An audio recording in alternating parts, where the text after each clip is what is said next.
Indian good morning. हम pteridophyte शुरू करने जा रहे हैं। जब प्लांट का जो एवोल्यूशन होता है उसमें जो सबसे कम डेवलप्ड प्रिमिटिव प्लांट्स के अंदर हम एल्गी फंजाई को रखते हैं, उसके बाद ब्रायोफाइट्स आते हैं और ब्रायोफाइट्स के बाद आते हैं टेरिडोफाइट्स। ठीक है, एल्गी फंजाई ब्रायोफाइट्स आपने फर्स्ट ईयर में पढ़ लिए थे। ब्रायोफाइट्स आपने पढ़े थे, रिक्शिया पढ़ा है, मार्केशिया पढ़ा है, एंथोसिरोस पढ़ा है आपने, फ्यूनेरिया पढ़ा है आपने। ओके, तो वो स्ट्रक्चर आपने जो पढ़ा था उसमें जो मैंने आपको रिक्शिया मार्केशिया जो लास्ट ईयर पढ़ाया था उसमें जो थैलस होता है उसको हम रूट स्टेम और लीफ में डिवाइड नहीं कर पाते हैं। प्लस जो थैलस होता है वो गैमेटोफाइट होता है। मेन प्लांट बॉडी क्या होती है? गैमेटोफाइट। अब हम पढ़ेंगे टेरिडोफाइट्स। टेरिडोफाइट्स के हम जब जनरल कैरेक्टर्स पढ़ते हैं तो सबसे पहले जो मेन प्लांट बॉडी है इट इज़ अ स्पोरोफाइट, यानी डिफरेंट हो गया। देखो, ब्रायोफाइट्स में मेन प्लांट बॉडी क्या थी? गैमेटोफाइट। और इसमें टेरिडोफाइट्स में जो मेन प्लांट बॉडी है वो एक स्पोरोफाइट है। और स्पोरोफाइट गैमेटोफाइट में क्या डिफरेंस होता है? प्लॉइडी का। ये डिप्लॉइड होता है, स्पोरोफाइट क्या होता है? डिप्लॉइड। गैमेटोफाइट क्या होता है?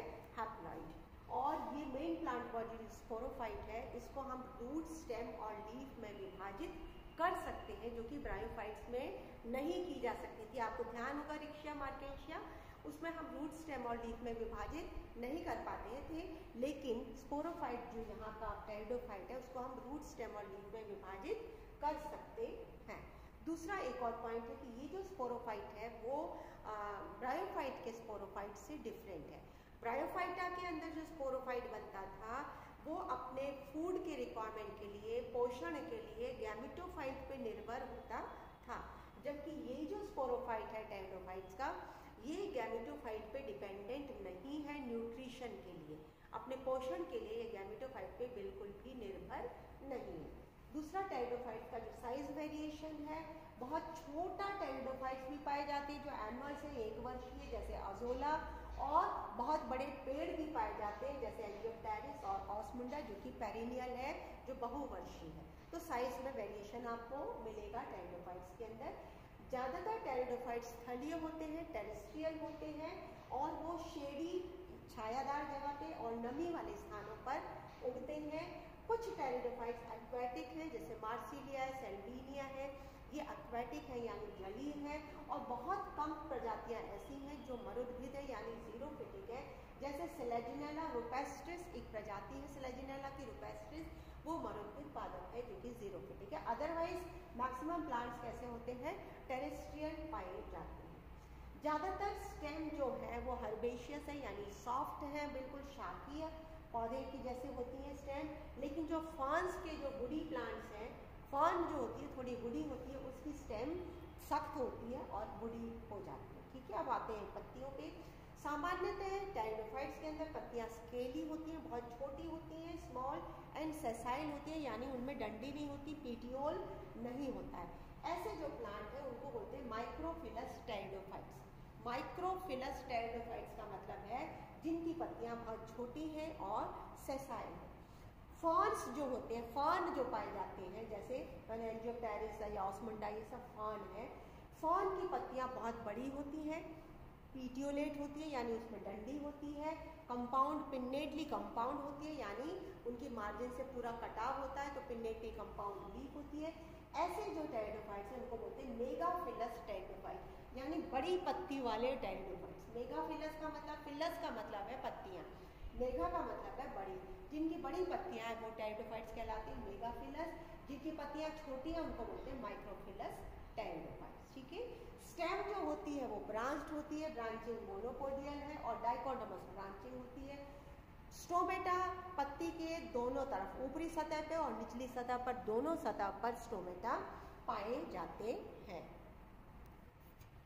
नेक्स्ट जो जनरल कैरेक्टर्स में हम देखते हैं, टेरिडोफाइट्स के अंदर वेल डेवलप्ड वास्कुलर सिस्टम पाया जाता है। बहुत अच्छा विकसित वास्कुलर सिस्टम पाया जाता है, रूट में भी और स्टेम में भी जाइलम और फ्लोएम से बना हुआ। जाइलम और फ्लोएम से बना हुआ रूट और स्टेम के अंदर वेल डेवलप्ड वास्कुलर सिस्टम होता है। कैम्बियम नहीं पाया जाता है और कैम्बियम द्वितीयक वृद्धि करता है। चूंकि कैम्बियम नहीं पाया जाता इसलिए द्वितीयक वृद्धि भी नहीं पाई जाती। कुछ अपवाद हर जगह होते हैं, यहाँ भी हो सकते हैं, लेकिन ज़्यादातर सामान्यतः ये शब्द इस्तेमाल करना, ज़्यादातर कंडीशन में कैम्बियम नहीं पाया जाता है और द्वितीयक वृद्धि नहीं होती, अपवाद होते हैं। दूसरा, बहुत टाइप्स की स्टील पाई जाती है। स्टील किसको कहते हैं? जो वास्कुलर सिलेंडर है। कोई भी हम स्टेम का या रूट का टीएस काटते हैं, सबसे बाहर हमें एपिडर्मिस मिलती है, फिर हमें कॉर्टेक्स मिलता है, कॉर्टेक्स के बाद एंडोडर्मिस होती है, फिर पेरिसाइकिल होती है और सेंटर में जाइलम, फ्लोएम और पिथ होता है। यहाँ आपको पिथ नहीं मिलेगा। जाइलम और फ्लोएम अलग अलग डिज़ाइन में मौजूद है। जाइलम और फ्लोएम का एक पैटर्न होता है जो अलग अलग प्रजातियों में, टेरिडोफाइट्स की स्पीशीज में अलग अलग तरीके का होता है। तो वास्कुलर सिलेंडर डिफरेंट तरीके का होता है, इसलिए कहते हैं अलग अलग तरीके की इसमें स्टील पाई जाती है। ये एक अलग से एक टॉपिक है जो मैं आपको डिटेल में आपको बाद में बताऊंगी स्टील का। तो different types of steles are found in pteridophytes. Xylem और फ्लोएम का जो वास्कुलर सिलेंडर है, इसमें जाइलम ट्रैकीड से बने हैं, वेसल्स नहीं पाए जाते, कुछ अपवाद को छोड़ के। फ्लोएम सीव सेल्स के बने हैं, सीव ट्यूब्स और कंपेनियन सेल्स नहीं पाए जाते, कुछ अपवादों को छोड़ करके। क्लोरोप्लास्ट, जिससे फोटोसिंथेसिस होती है, जो करता है फोटोसिंथेसिस यानी प्रकाश संश्लेषण, वो केवल लीव्स में पाया जाता है, स्टेम में नहीं पाया जाता है क्लोरोप्लास्ट। जबकि हम हायर प्लांट्स देखते हैं, एंजियोस्पर्म्स देखते हैं, उसमें लीव्स में तो क्लोरोप्लास्ट होता ही है, लेकिन स्टेम में नहीं पाया जाता है। यहाँ पे क्लोरोप्लास्ट केवल लीव्स के अंदर पाया जाता है। रिप्रोडक्शन स्पोर्स के माध्यम से होता है, जनन जो होता है स्पोर्स के माध्यम से, और स्पोर्स किसके अंदर मौजूद होते हैं? स्पोरेंजिया के अंदर। और स्पोरेंजिया कहाँ मौजूद होते हैं? लीफ के निचले सरफेस पे, on the ventral surface of the leaf. तो स्पोर्स के माध्यम से रिप्रोडक्शन होता है। स्पोर्स स्पोरेंजिया के अंदर पाए जाते हैं और स्पोरेंजिया लीफ सरफेस की नीचे की तरफ पाए जाते हैं। जो एक्वाटिक प्रजातियां हैं टेरिडोफाइट्स की, उसमें जो स्पोरेंजिया है वो एक स्पेशल स्ट्रक्चर के अंदर पाए जाते हैं जिसे स्पोरोकार्प कहते हैं, जैसे मार्सिलिया में। तो एक्वाटिक प्रजातियां जैसे मार्सिलिया, उसमें स्पोरेंजिया के अंदर क्या होंगे? स्पोर्स। स्पोरेंजिया एक स्पेशल स्ट्रक्चर के अंदर पाए जाते हैं और उस स्ट्रक्चर को हम कहते हैं स्पोरोकार्प। अब बात करते हैं हम स्पोर्स। मैंने बताया कि स्पोर्स से जनन होता है। कितने प्रकार के स्पोर्स होते हैं, उस प्रकार टेरिडोफाइट्स, इसके आधार पर 2 प्रकार के टेरिडोफाइट्स के प्लांट्स होते हैं, होमोस्पोरस और हेटेरोस्पोरस। जो टेरिडोफाइट्स होमोस्पोरस होते हैं उनके अंदर सारे स्पोर्स उनके जीवन चक्र में एक ही साइज के बनते हैं। सारे स्पोर्स की साइज एक ही होती है, वो होमोस्पोरस कहलाते हैं वो टेरिडोफाइट्स। और उनमें जो स्पोरेंजिया होते हैं वो भी सारे एक जैसे होते हैं, क्योंकि स्पोर्स भी सारे एक जैसे हैं। और स्पोरेंजिया जिन पत्तियों में पत्ते हैं, जैसे मैंने कहा ना लीव्स के अंदर स्पोरेंजिया होते हैं, कुछ वेजिटेटिव लीव्स होती हैं, कुछ रिप्रोडक्टिव लीव्स होती हैं। जो वेजिटेटिव लीव्स होती हैं उनके पास स्पोरेंजिया नहीं होते हैं। जिनके अंदर स्पोरेंजिया पाए जाते हैं वो पत्तियां जनन में भाग ले रही हैं एक तरीके से, तो रिप्रोडक्टिव लीव्स हो गई, वो पत्तियां कहलाती हैं स्पोरोफिल्स। ऐसी पत्तियां जिनमें स्पोरेंजिया पाया जाता है वो पत्तियां कहलाती हैं स्पोरोफिल्स। सामान्य पत्तियां तो सिर्फ लीव्स कहलाती हैं, लेकिन वो पत्तियां जिनमें स्पोरेंजिया पाया जाता है उसको स्पोरोफिल कहते हैं। तो होमोस्पोरस जो प्रजाति है, क्योंकि उसमें सारे स्पोर्स एक जैसे हैं और स्पोर्स किस में बन रहे हैं? स्पोरेंजिया में। स्पोरेंजिया किस में पाए जाते हैं? स्पोरोफिल पे। ठीक है, तो ये सब एक जैसे होते हैं। एक प्रजाति होती है, कुछ प्रजातियां हैं हेटेरोस्पोरस। हेटेरो का मतलब है भिन्न प्रकार के। 2 प्रकार के स्पोर्स पाए जाते हैं और स्पोर्स किस में बनते हैं? स्पोरेंजिया में। स्पोरेंजिया किस पे है? स्पोरोफिल्स पे। तो हेटेरोस्पोरस प्रजाति में 2 तरीके की स्पोरोफिल्स होती है, 2 तरीके की पत्तियां, माइक्रोस्पोरोफिल और मेगास्पोरोफिल। माइक्रोस्पोरोफिल पे मेगास्पोरेंजिया जुड़े रहते हैं, मेगास्पोरेंजिया में माइक्रोस्पोरोफिल पे माइक्रोस्पोरेंजिया जुड़े रहते हैं और माइक्रोस्पोरेंजिया में माइक्रोस्पोर बनते हैं जो कि मेल स्पोर्स होते हैं, नर, है ना। तो ये छोटे होते हैं साइज में। माइक्रोस्पोरोफिल पे माइक्रोस्पोरेंजिया, माइक्रोस्पोरेंजिया के अंदर माइक्रोस्पोर जो कि साइज में छोटे होते हैं। मेगास्पोरोफिल पे पैदा होते हैं मेगास्पोरेंजिया जो कि बड़े होते हैं साइज में, और मेगास्पोरेंजिया के अंदर बनते हैं मेगास्पोर जो कि साइज में माइक्रोस्पोर से कई गुना बड़े होते हैं। ये फीमेल स्पोर होते हैं। ओके, ये मादा स्पोर होते हैं। तो इस प्रकार दो प्रकार की जो स्पोर्स जिनके लाइफ साइकिल में बनते हैं वो हेटेरोस्पोरस प्रजातियां होती हैं। उनमें दो प्रकार के स्पोरोफिल्स हैं, दो प्रकार के स्पोरेंजिया हैं, दो प्रकार के स्पोर हैं। लेकिन जो होमोस्पोरस प्रजातियां हैं उनमें सिर्फ हम स्पोरेंजिया कहेंगे और स्पोरोफिल कहेंगे। माइक्रो और मेगा वर्ड का इस्तेमाल हम यहाँ पर नहीं करते हैं। अब जो मैंने आपको स्पोरोफिल्स बताई हैं, जो स्पोरोफिल बताई जिसमें स्पोरेंजिया होते हैं उनको स्पोरोफिल्स कहते हैं।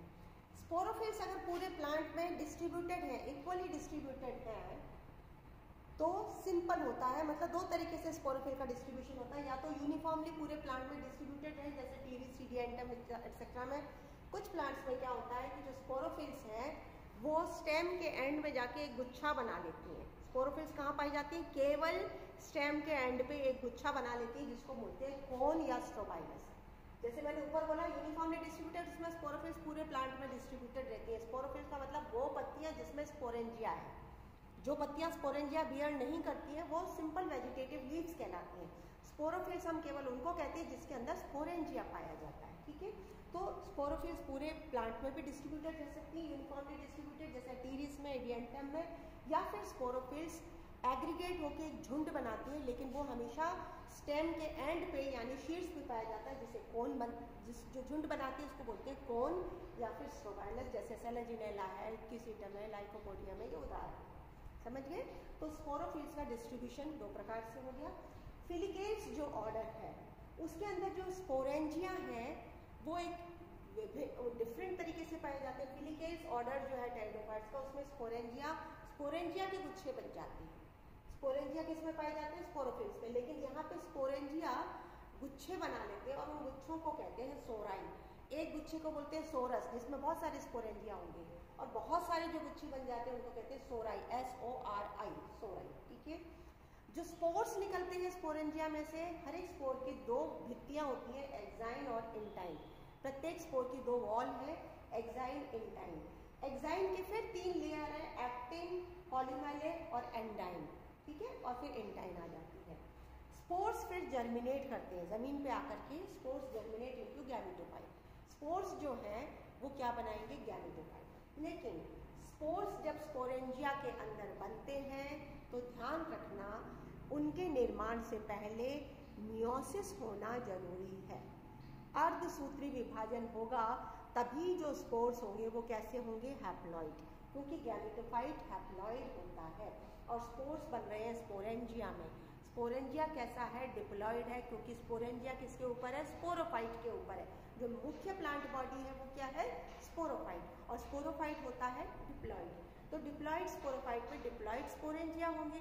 स्पोरेंजिया के अंदर मियोसिस होगी, तब जाके जो स्पोर्स बनेंगे वो हैप्लॉइड होंगे, और वो हैप्लॉइड स्पोर्स फिर गैमेटोफाइट को जन्म देते हैं। अब यहाँ पे ध्यान रखिए कि अगर हेटेरोस्पोरस प्रजाति है जिसमें दो प्रकार के स्पोर्स बन रहे हैं, तो माइक्रोस्पोर्स तो बनाएंगे मेल गैमेटोफाइट और मेगास्पोर्स बनाएंगे फीमेल गैमेटोफाइट। ये आप ध्यान रखिएगा। माइक्रोस्पोर्स मेल गैमेटोफाइट बनाएंगे और मेगास्पोर्स फीमेल गैमेटोफाइट बनाएंगे, क्योंकि दो प्रकार के स्पोर्स हैं। ओके, अच्छा, ये जो स्पोर्स जर्मिनेट करके गैमेटोफाइट को जन्म देते हैं, तो गैमेटोफाइट का डेवलपमेंट भी दो प्रकार का होता है। यदि ये जो स्पोर्स की जो भित्ति होती है, ये एक्साइन, ये नहीं टूटे या टूट जाती है, ये भित्ति टूट जाती है और जर्मिनेशन सेल वॉल के बाहर होता है, तो उस जर्मिनेशन को बोलते हैं एक्सोस्पोरिक जर्मिनेशन। किसका? गैमेटोफाइट। गैमेटोफाइट बन रहे हैं ना स्पोर से, तो स्पोर की भित्ति अगर टूट जाए और गैमेटोफाइट का जो डेवलपमेंट है वो स्पोर की भित्ति के बाहर होए, यानी आउटसाइड द स्पोर वॉल, तो वो जर्मिनेशन गैमेटोफाइट का कहलाएगा एक्सोस्पोरिक। और यदि भित्ति नहीं टूटती है और गैमेटोफाइट उस स्पोर वॉल के भित्ति के अंदर ही बन जाता है, तो उस जर्मिनेशन को कहते हैं एंडोस्पोरिक जर्मिनेशन। तो दो प्रकार का स्पोर का जर्मिनेशन होता है। जर्मिनेशन स्पोर्स जर्मिनेट करके क्या बना रहे? गैमेटोफाइट। तो गैमेटोफाइट स्पोर से जो बनता है दो तरीके से बन सकता है, एक्सोस्पोरिक और एंडोस्पोरिक। अब हम लोग स्पोर्स के बाद में आते हैं सेक्सुअल रिप्रोडक्शन पे। स्पोर्स ने क्या बना दिए? गैमेटोफाइट। स्पोर्स ने बनाया गैमेटोफाइट। अब गैमेटोफाइट अगर होमोस्पोरस प्रजाति है तो एक ही गैमेटोफाइट बनेगा, और वो गैमेटोफाइट मोनीशियस होएगा। होमोस्पोरस प्रजाति में गैमेटोफाइट कैसा होता है? मोनीशियस। मोनीशियस का मतलब मेल और फीमेल जनन अंग रिप्रोडक्टिव स्ट्रक्चर एक ही प्लांट के ऊपर बन रहे हैं, यानी एक ही गैमेटोफाइट पे बन रहे हैं।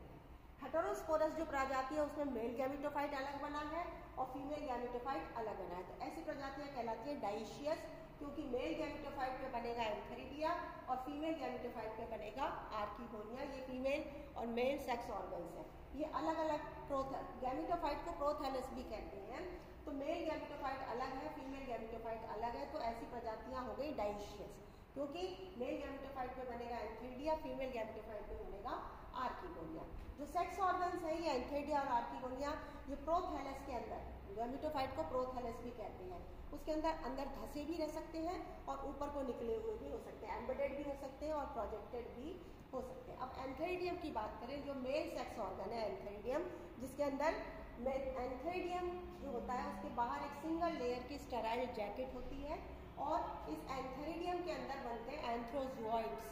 एंथेरिडियम के अंदर बनेंगे एंथ्रोजोइड्स, यानी नर युग्मक मेल गैमेट्स, नर युग्मक। और एंथ्रोजोइड कैसे होते हैं? बाइफ्लैजिलेट, दो फ्लैजिला होते हैं, यूनिसेलुलर, यूनिन्यूक्लिएट एंड स्पाइरल।